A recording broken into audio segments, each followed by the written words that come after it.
Orienté mis exposiciones hacia la discusión de los conceptos, los métodos y los problemas centrales de la sociología, aquellos que eran propios de la dinámica social, los grupos, la estratificación y la morfología social.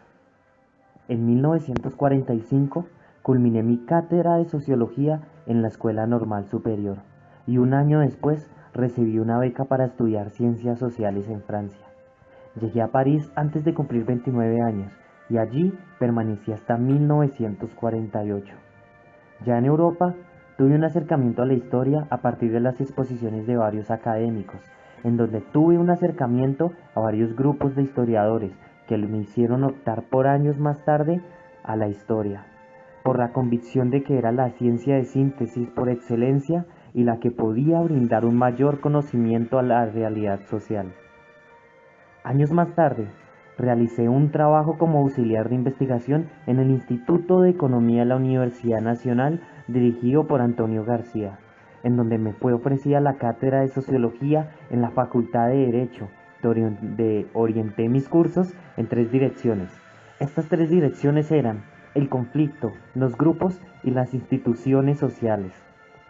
No está de más decir que en 1948 publiqué mi ensayo, El estudio de las formas sociales microscópicas en la sociología contemporánea, ensayo en donde di muestra de las contribuciones sobre la teoría de los grupos pequeños, además de definir allí al campo de la sociología como el estudio de las formas sociales, también como el análisis de las figuras que dibujan las relaciones interpersonales que se derivan de la acción de los individuos dirigidos, consciente o inconscientemente, hacia otros.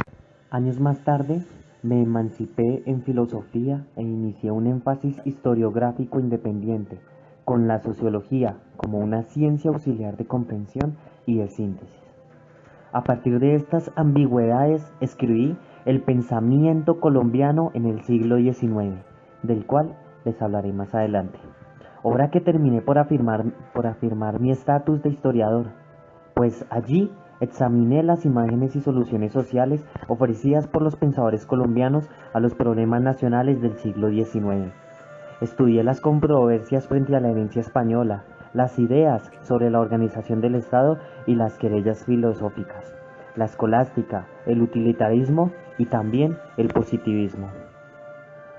Terminado el libro, me interesé por ir más allá de las esferas intelectuales.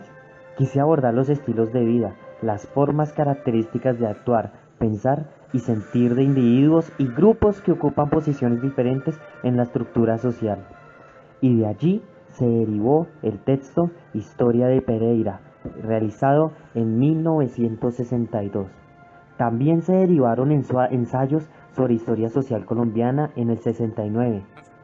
Ahora, tocando temas como la demografía indígena, la diferenciación social en la colonia, las relaciones entre esclavos y señores, y también sus luchas ideológicas en la época de la esclavitud, se dieron trabajos que evidenciaban un esfuerzo intelectual que me han llamado la historia por dentro, la atmósfera de una sociedad comprendida desde un tejido interno.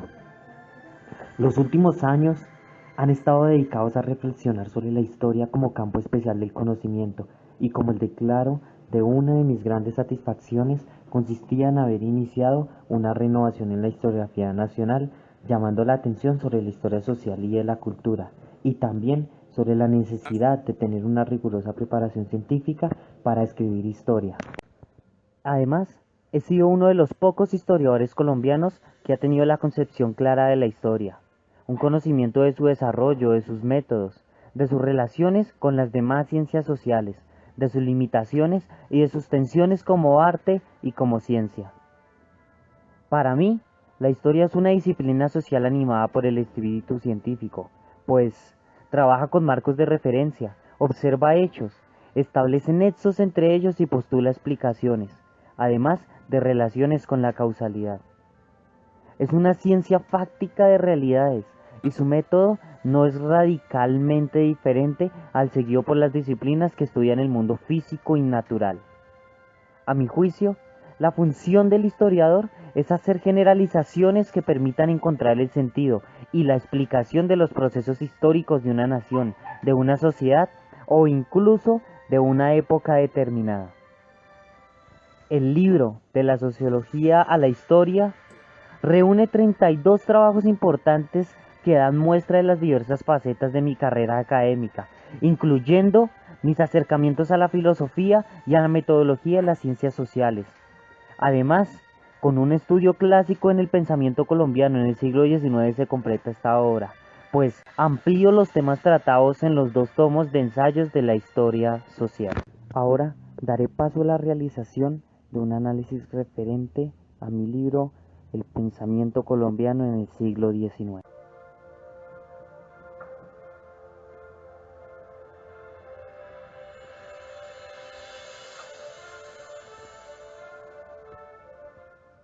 En el libro Pensamiento colombiano en el siglo XIX, Jaime Jaramillo sitúa que existía una disputa por la hegemonía del poder mundial entre Inglaterra, Francia y España, y que este último había presentado una decaída luego del descubrimiento de América.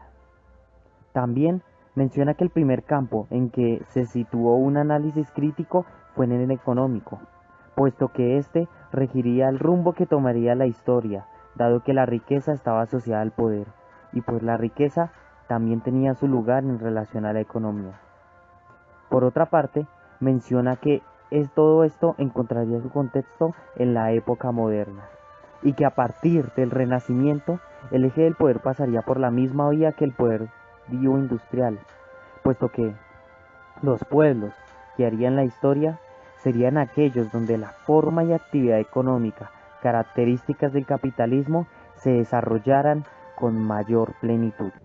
En el capítulo 1, La decadencia española, Jaime Jaramillo sitúa que durante la Edad Media todavía se confiaba en el coraje del héroe y en el valor personal como fuente de poder político, aunque la riqueza jugara ya su papel. Posteriormente, sitúa el papel que jugaban las virtudes mobiliarias, puesto que éstas concedían un rango de mando y que encontraban su mayor adjetivo en la burguesía. También menciona que dichas virtudes tenían unas características particulares, tales como el buen cálculo, la moderación en los gastos, el trabajo asiduo y la transacción diplomática propia del comerciante. No está de más decir que estas eran indignas del hombre señorial, pero a su vez eran propias de un hombre burgués. Al respecto, el autor hacía referencia al concepto de riqueza. Decía que ya no sería la posesión de tierras, sino la propiedad de bienes mobiliarios, equipos fabriles y títulos de sociedades anónimas. Sobre todo, la posesión de ese equivalente general de los bienes tales como el dinero, lo que haría distinción social y poder económico. No está de más decir que este nuevo tipo de realidades solo era posible gracias a la actividad creadora de un nuevo tipo de humano. Este nuevo tipo de humano era conocido como el burgués, dotado de particulares energías, virtudes y sobre todo un nuevo etos, el etos del trabajo.